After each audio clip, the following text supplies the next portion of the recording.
गगन थापाहरूको अनुहार खोइ यहाँ माइती गर्ने खोइ पैसा कमाउन खोज्ने गगन थापाहरू खोइ साथीहरू योगेश भट्टराईहरू खोइ राजेन्द्र लिङ्गदेनहरू मिडियामा हिरो हुनेहरू देश र जनताका लागि जे पनि गर्न तयार छु भन्नेहरू ती सेलिब्रिटीहरूको अनुहार खोइ गगन थापाहरूको अनुहार खोइ यहाँ माइती गर्ने खोइ नेपाल आमालाई विदेशी बाबु पर्म लगाएर खोज्ने नेपाल आमा विरुद्ध बलात्कार गर्न लगाउने त्यसको भिडियो आफै खिच्ने र नेपाल आमालाई विदेशी बाबुले बलात्कार गरिरहेको पर्म लगाएर खोजेको बाबुले बलात्कार गरिरहेको भिडियो बनाएर पैसा कमाउन खोज्ने गगन थापाहरू खोइ साथीहरू योगेश भट्टराईहरू खोइ राजेन्द्र लिङ्गदेनहरू हामी यो भनौँ कि तिमीलाई तिहुन तरकारी खाना चाहिन्छ भने तिम्री आमा बेच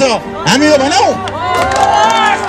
भनौँ कि तिम्रा छोरी र चेली बेटीहरू बेच र मिठो मिठो खाना खाऊ हामी यो भनौँ योगेश भट्टराईहरूलाई हामी भनौँ गगन थापाहरूलाई राजेन्द्र लिङ्गदेनहरूलाई देउबा प्रचण्ड र महन्तहरूलाई हामी यो भन्न सक्दैनौँ हामी यो सोच्न सक्दैनौँ तर नेपाल आमा विरुद्ध जो षड्यन्त्र भइरहेको छ हामी बताउन चाहन्छौँ आजको यो केवल विरोध मात्र होइन तुलनात्मक अध्ययन कहिले विरोध हुँदैन मीमांसाहरू कहिले पनि विरोध मात्र हुँदैन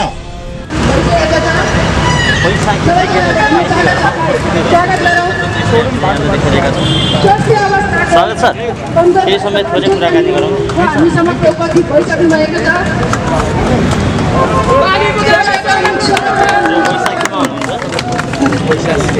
वैशाखी टेकेर पनि एमसीसीको कार्यक्रममा चाहिँ एकदमै हामीले जुन अगाडि नै सूचना गरे अनुसार संयुक्त राष्ट्र अभियान उन्नत लोकतन्त्र पार्टीका केन्द्रीय संयोजक अध्यक्ष स्वागत नेपालजी आइसक्नु भएको छ यस कार्यक्रमलाई सम्बोधन गर्नको लागि। एकदमै योभन्दा अगाडिका यहाँहरूले कार्यक्रमहरू हेर्नु भएको होला एमसीसी विरुद्धको धेरैवटा सांगीतिक कार्यक्रमहरू विरोध कार्यक्रममा उहाँको नेतृत्वमा एमआइटी मण्डलदेखि लिएर देशका विभिन्न स्थानहरूमा विभिन्न एमसीसी विरोधको कार्यक्रमहरू सञ्चालन भएका थिए। झन्डा दिने कार्यक्रमदेखि लिएर अमेरिकन एम्बेसीमै छिरेर चाहिँ त्यहाँनिर यो एमसीसी ठिक छैन यो तिम्रो लागि हितमा छैन भनेर विभिन्न किसिमका सांगीतिक विरोधका कार्यक्रमहरू अभियानहरू सञ्चालन गर्दै आउनुभएका केन्द्रीय संयोजक स्वागत नेपालज्यूलाई म फेरि पनि स्वागत गर्न चाहन्छु। आजको यो एमसीसी विरुद्धको यो कार्यक्रममा सम्पूर्णलाई स्वागत गर्दै अनुरोध गर्दछु। र म यस पछाडि अगाडि नै निर्धारित गरेअनुसार हाम्रो संयुक्त राष्ट्रिय अभियान नेपाल उन्नत लोकतन्त्र पार्टीका विभेद अन्त्य विभागका संयोजक इन्द्र कालीकोटेज्यूलाई हामीले समय दिएको हुनाले त्यस पछाडि इन्द्र कालीकोटेज्यू पछाडि हामी केन्द्रीय संयोजक स्वागत नेपालज्यूबाट आजको यस कार्यक्रमलाई विशेष सम्बोधन गर्नुहुनेछ। म कम्तीमा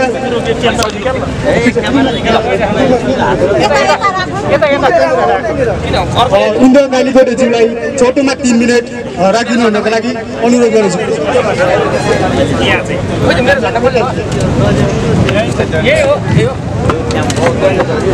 धन्यवाद दर्शक मित्र, उपस्थित सम्पूर्ण साथीहरू, हाम्रो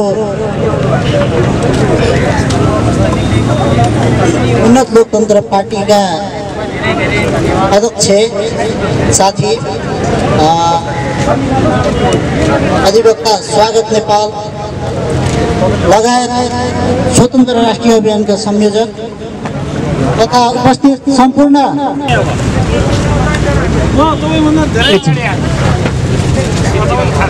एकैछिन सबै साथीहरूलाई धैर्यता गरेर बसिदिनु न म हार्दिक अनुरोध गर्दै एकैछिन एमसीसी चाहिँदैन एमसीसी चाहिँदैन देश बेच्न पाइँदैन देश बेच्न पाइँदैन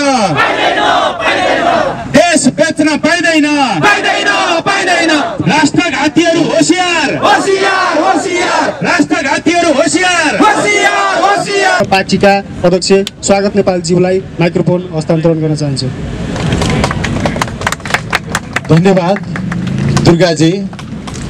उपस्थित आदरणीय सम्पूर्ण दाजुभाइ तथा दिदीबहिनीहरू,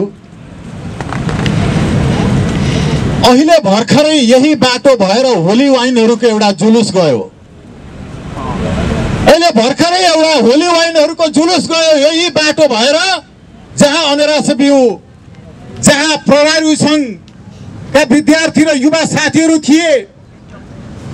साथीहरू, हामी यो बसिरहेको ठाउँ यी होली वाइनहरूवालाहरूले हिँडेको सफा गरेर पखालेर बढारेर बस्यौँ कि यत्तिकै बस्यौँ? हामीले यो बढारेका छौँ। हामीले होली वाइनहरूको जुलुस जो भर्खरै गयो र मुलुकलाई शुद्धिकरण गर्ने हामी अभियानमा छौँ। हामी कुरा कहाँबाट सुरु गरौँ? कहाँबाट कुरा सुरु गरौँ कि महाकाली बेच्ने, मेची बेच्ने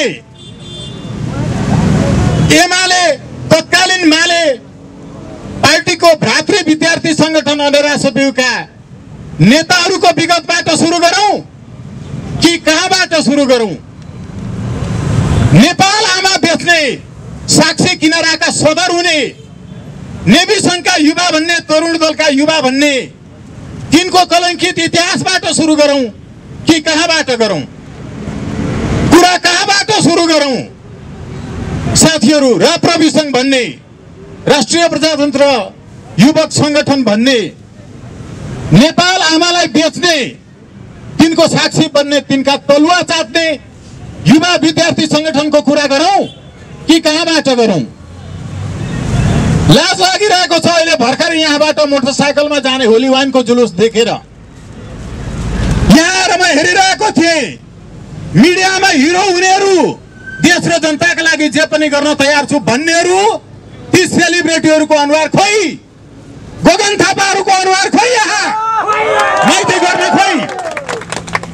नेपाल आमालाई विदेशी बाबु पर्म लगाएर खोज्ने, नेपाल आमा विरुद्ध बलात्कार गर्न लगाउने, त्यसको भिडियो आफै खिच्ने र नेपाल आमालाई विदेशी बाबुले बलात्कार गरिरहेको, पर्म लगाएर खोजेको बाबुले बलात्कार गरिरहेको भिडियो बनाएर पैसा कमाउन खोज्ने गगन थापाहरू खोइ? खोइ साथीहरू? योगेश भट्टराईहरू खोइ? खोइ राजेन्द्र लिङ्गदेनहरू? नेपाल आमाका सपुत हुन् भने नेपाल आमा विरुद्ध विदेशी बाबु पर्म लगाएर खोज्नेहरू अमेरिकी एजेन्ट बनेर सोझै तलब खाएर नेपाल आमा विरुद्ध सोझै एमसीसी कम्प्याक्टको 6.8 ले all of the staffs and the former staffs of MCC and the staffs of the US government will be immune from all of the tribunals and the courts arising out of this compact भन्यो किन? नेपालमा कुनै पनि मुद्दा अघि कृष्णजीले भन्दै हुनुहुन्थ्यो, यी प्रहरीहरूलाई छातीमा गोली लागेर मर्यो एमसीसी को सुरक्षाकर्मीबाट भने पनि नेपालमा मुद्दा नलाग्ने व्यवस्था जो गरिएको छ यसका विरुद्ध बोल्न पर्दैन भनिरहेका छन्। हामीलाई पैसा चाहिन्छ, हामीलाई पैसा चाहिन्छ, त्यसकारण हामी बोल्न सक्दैनौँ। उनीहरू सोझै सञ्चार माध्यमहरुमा आएर भने हामी यो भनौं कि तिमीलाई तिहुन तरकारी खाना चाहिन्छ भने तिम्री आमा बेच, हामी यो भनौं? हामी यो भनौं कि तिम्रा छोरी र चेली बेटीहरू बेच र मिठो मिठो खाना खाऊ, हामी यो भनौं योगेश भट्टराईहरूलाई, हामी भनौं गगन थापाहरूलाई, राजेन्द्र लिङ्गदेनहरूलाई, देउबा प्रचण्ड र महन्तहरूलाई? हामी यो भन्न सक्दैनौं, हामी यो सोच्न सक्दैनौं। तर नेपाल आमा विरुद्ध जो षड्यन्त्र भइरहेको छ हामी बताउन चाहन्छौं।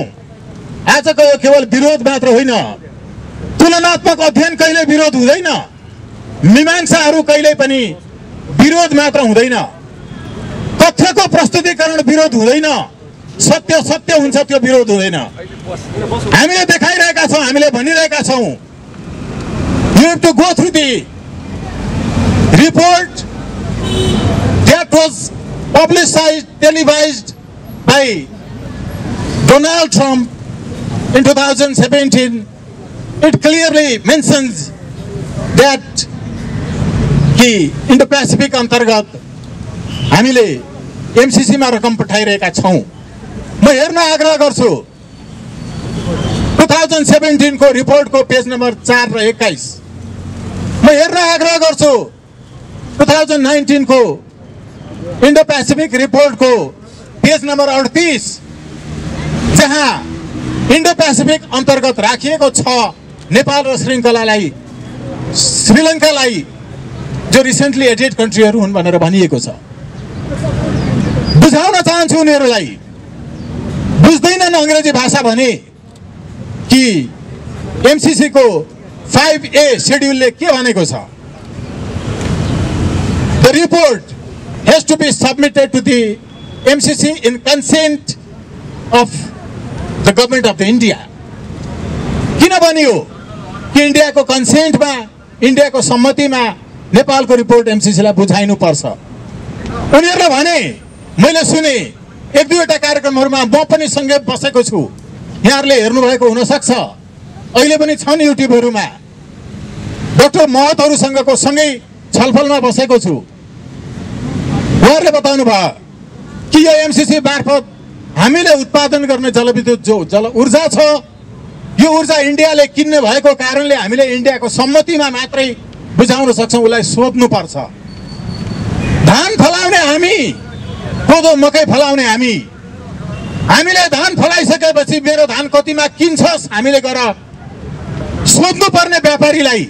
उसले केवल धानको पिसानी खर्च मात्रै बेहोरेर डबल मूल्यमा चामल बिक्री गर्छ मजदुरहरूलाई, किसानबाट धान किनेर।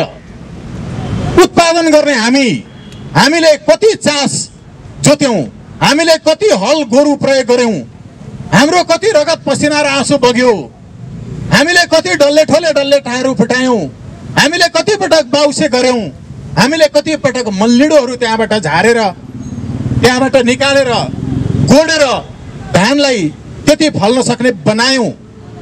हामीले उत्पादन गरेको धानको मूल्य, हामी आफैले यसको परल मूल्य यति भयो भनेर मेरो धानको मूल्य यति हो हामीले कहिले तोक्न पाएनौँ। हामी किसानहरूले कहिले पनि मेरो मकैको मूल्य यति हो भन्न पाएनौँ। हामीले गएर व्यापारीलाई सोध्नु पर्यो कि मेरो धान कतिमा किन्छस्।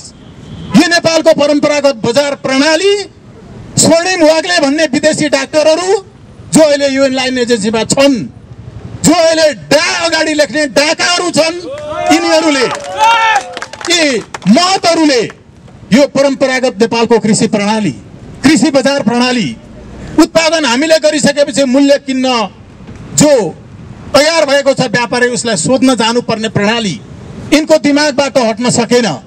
त्यसैले यिनीहरू भन्छन् कि हामीले उत्पादन गरिसकेको जलविद्युत इन्डियाले किन्नुपर्ने भएको हुनाले इन्डियासँग सोध्नुपर्छ। यस्तो पुरानो विचार राखेर नयाँ युगका हामी युवाहरूलाई नेतृत्व गर्न सक्छन् यिनीहरूले? नयाँका नाममा आएकाहरू रविन्द्र मिश्रहरू खोइ एमसीसीको विरुद्धमा बोलेको खोइ उनीहरूले, जो पुरातन विचार राखिरहेका छन्, जो युगीन दास युगकालीन मानसिकता बोकिरहेका छन्, उनीहरूले युवाहरूको नेतृत्व गर्न सक्छन्, नयाँ नेपालको नेतृत्व गर्न सक्छन्। राजनीतिलाई विकल्पको रूपमा प्रस्तुत गर्दा मात्रै वैकल्पिक राजनीति हुन्छ। वैकल्पिक राजनीति के हो? वैकल्पिक राजनीति त्यो हो जसले हामीसँग चुनावमा उठेर गएका मान्छेहरूले हामीसँग करार गरेर तपाईको भोट हामीलाई दिनुस्, हामी तपाईलाई यो काम गर्छौं भनेर घोषणा पत्रमा लेखेर दिए, हाम्रो भोट लिइसके तर गर्छु भनेको काम गरेनन्। उनीहरुसँग हाम्रो भोट फिर्ता माग्न पाउनु पर्छ, यो राइट टु रिकल हो। उनीहरुलाई पदबाट फिर्ता बोलाउन पाउनु पर्छ, यो राइट टु रिकल हो। राइट टु रिकल जोसँग छैन, सिद्धान्तमा, विचारमा, निष्ठामा, विश्वासमा, उनीहरु वैकल्पिक हुन सक्दैनन्। हामीले हाम्रा उम्मेदवार भनेका निर्वाचनमा जित्ने मान्छेहरु जो गुण्डा फटा बलात्कारीहरु हुन्, पार्टीले खोजी खोजी गुण्डा फटा बलात्कारीहरुलाई मात्रै उम्मेदवार बनाउँछ। नेपालमा कुनै एउटा त्यस्तो पार्टी छैन जसले गुण्डा फटालाई उम्मेदवार नबनाएको होस्। यस्ता गुण्डा फटाहरूलाई उम्मेदवार बनाउँदा उम्मेदवारलाई नै बहिष्कार गर्न पाउने अधिकार, राइट टु रिजेक्ट, आजभन्दा 11 वर्ष अगाडि सर्वोच्च अदालतमा रिट दायर गरेर निर्देशनात्मक आदेश गराएको वकिल 3 जनाहरू मध्ये म स्वयं पनि एउटा हुँ।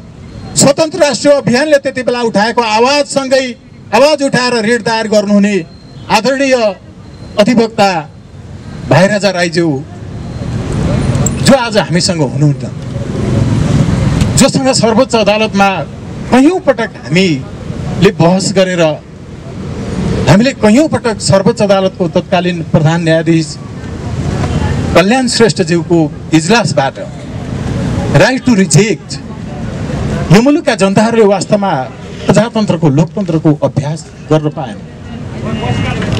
यो मुलुकमा नागरिकहरूले आफूले भोट दिएर पठाएको व्यक्तिले जति पटक धोका दिए पनि उनीहरूलाई फिर्ता बोलाउन पाएनन्।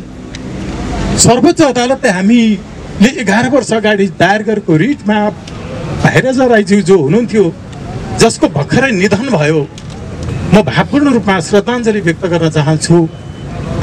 भाइराजा राईज्यूले जो सपना देख्नु भएको थियो, राइट टु रिजेक्टमा सर्वोच्च अदालतले जो निर्देशनात्मक आदेश जारी गर्यो, यो निर्देशनात्मक आदेश यतिकै जारी गरेको थिएन। संसारका 14वटा देशहरूमा राइट टु रिजेक्ट लागू भएको छ। हामीले 11 वर्ष अगाडि सर्वोच्च अदालतलाई कन्भिन्स गर्यौं। उसले भन्यो कि साँच्चैको लोकतन्त्र नेपालमा छैन। लोकतन्त्र हुने हो भने जनतालाई यो काम गर्छु भनेर भोट दिने मान्छेहरूको भोट खेर जाने गरिकन जनतालाई दिएको वचन पूरा नगर्नेलाई भोट फिर्ता मागेर पदबाट निकाल्न पाउनुपर्छ। राइट टु रिकल हुनुपर्छ, राइट टु रिजेक्ट हुनुपर्छ। अघिल्लो महिना मात्रै भाइराजा राईज्यू बित्नु भयो। नजिकै छ सर्वोच्च अदालत। उहाँले खेलाची गर्नुभएको थियो। सर्वोच्च अदालतले यतिकै भनेको थियो कि तिमी निर्देशनात्मक आदेश जारी गरेर कानुन बनाऊ, यो देशका सबै दलहरूलाई भनेको थियो। त्यति बेला बीबीसीमा रविन्द्र मिश्रजी हुनुहुन्थ्यो। मैले गएर भने समाचार बनाइदिनुहोस्, यस्तो पनि हुन्छ स्वागतजी भनेर हाँसेर उहाँले समाचार बनाउन तयार हुनु भएन। अहिले एजेन्डा चोरेर राख्नु भएको छ। जस समेत दिनुहुन्न, मरेर जानुभयो भाइराजा राई। मलाई जस चाहिँदैन। बाबुराम भट्टराई प्रधानमन्त्री हुनुहुन्थ्यो। मैले गएर भेटेर भने, लेखेर दिएँ। सर्वोच्च अदालतले यतिकै भनेको होइन, लोकतन्त्रलाई बलियो बनाउनुपर्छ, लोकतन्त्रलाई साँच्चै अर्थपूर्ण बनाउनुपर्छ। लोकतन्त्र यो लोकतन्त्र होइन। लोकतन्त्र साँच्चै हुने हो भने पार्टीहरूले उठाएका हुन् उम्मेदवारहरू टिकट बिक्री गरेर यो नेताहरूको प्रतिनिधि हो, जनताको प्रतिनिधि होइन। जनताको साँच्चै प्रतिनिधि बनाउन जनताले रिजेक्ट पनि गर्न पाउनुपर्छ उम्मेदवार गलत भयो भने। यो हामीले यतिकै भनेका थिएनौँ साथीहरू। म यतिकै यो भाइराजा राईज्यूको विषय उठाइरहेको छैन। खेलाञ्ची गरेको थियो सर्वोच्चले, यतिकै भनेको थियो। साथीहरू, यस पूर्व हाम्रो हातमा जुन हत्कडी लागेको थियो, एमसीसीको विरुद्धको आन्दोलनमा अहिलेसम्म नै केवल एकपटक पक्राउ गरियो। त्यो हामी 20 जना साथीहरूलाई पक्राउ गरिएको थियो। पछि केही साथीहरू छुट्नु भयो।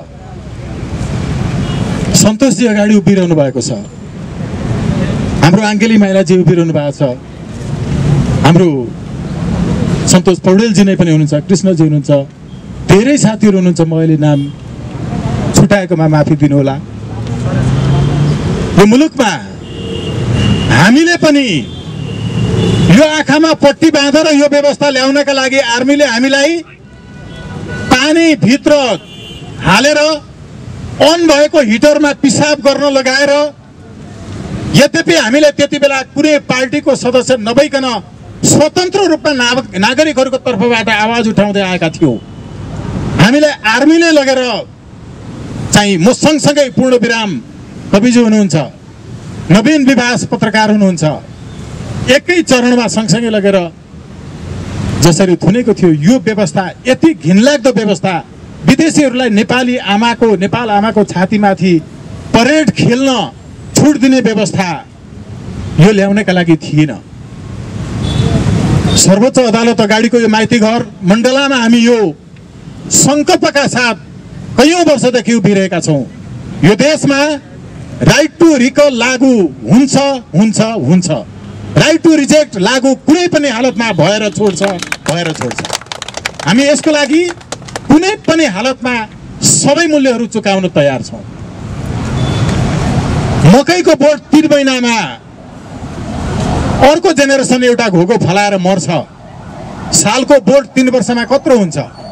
हामी सालको बोटहरू 11 वर्षको बिचमा हामी गुणात्मक हिसाबले यो विचारलाई, उन्नत लोकतन्त्रको विचारलाई, प्रत्यक्ष प्रजातन्त्रको विचारलाई विचारोपण गर्दै यहाँसम्म आइपुगेका छौं।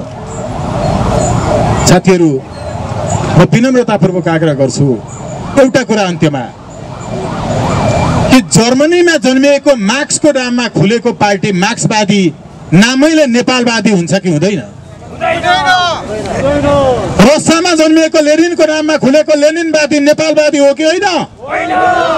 अनि चाइनामा जन्मिएको माओको नाममा खुलेको पार्टी माओवादी नामैले नेपालवादी हो कि होइन? नेपालको वाद हो कि होइन? रविन्द्र मिश्रहरूले भनेको द राइज अफ मेरिटोक्रेसी लेखेपछि मिखाइल यङको बेलायतीहरूले सुरु गरेको त्यो मेरिटोक्रेसी नेपालको हुन सक्छ कि सक्दैन? मेरिटोक्रेसी राष्ट्राध्यक्ष हुन जो राष्ट्राध्यक्ष छ उसैको जेठो छोरा भएपछि मात्रै मेरिट हुन्छ। यथास्थितिवादी हामीले विरोध गरेका होइनौँ, हामीले तुलना गरेर तथ्य देखाएका हौँ, हामीले सत्य पर्गेलेका हौँ। त्यसैले नेपालको विचार, नेपाल भूमिको विचार, उन्नत लोकतन्त्रको दर्शन, प्रत्यक्ष प्रजातन्त्रको दर्शनतर्फ गोलबद्ध हुनका लागि म आह्वान गर्छु, आग्रह गर्न चाहन्छु र अहिलेका लागि बिदा हुन चाहन्छु। धन्यवाद, सबैमा प्रणाम। हजुर, धन्यवाद।